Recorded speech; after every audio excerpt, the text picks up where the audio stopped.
আমার আজকের নিবেদন শুধু একটি কথা, যে কথাটি তোমারে বহুবার বলেছি, বহুরূপে আমি যে তোমারই দেখিয়াছি।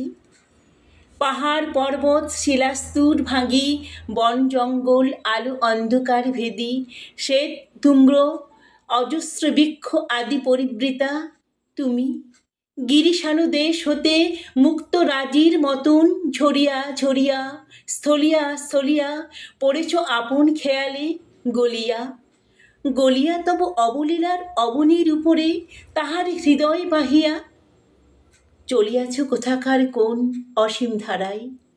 তোমার কোন মহাসীমায় তোমার বহুবার দেখিয়াছি, তবু তোমারে দেখিতে না পাই। হায়, তোমার নিকটে রাখি খুঁজিতেছি বনে, তাহার বৃক্ষ তাহার লতা পাতায় কভুয়া মিষ্টি মধুর ফুলের ঘ্রাণে, অথবা বটবীথির শীতল ছায়ায় তখনও কুটুম পাখি তাহার কণ্ঠে গান গায়, অথবা দোয়েল উড়িয়া বেড়ায়।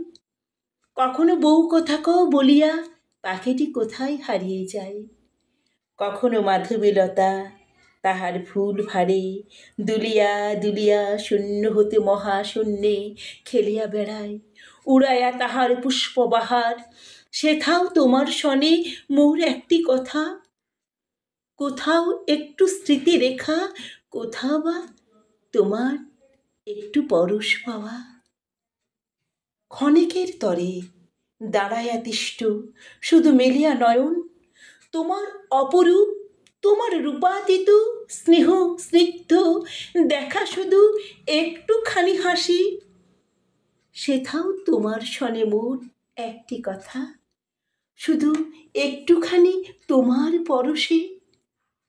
তোমার সবুজ ঘন তোমার শ্যাওলা ভরা জলে, কিংবা কোনো নদী কূলে ভাট পিটুলির জঙ্গলে, তোমার কোনো বনফুলে শুধু তোমারই একটুখানি দেখা। আর কিছুই নাই, আমি নই, নয়তো গো আমি তোমারই, শুধু তোমারই করে, শুধু একটুখানি তোমারই মূরতি নমস্কারে, তোমারই আমি। নমস্কার। কবিতাটি ভালো লাগলে লাইক করবেন এবং কেমন লাগলো তা কমেন্টে লিখে জানাবেন। আবার এরকম কবিতা শোনার জন্য চ্যানেলটিকে অবশ্যই সাবস্ক্রাইব করবেন।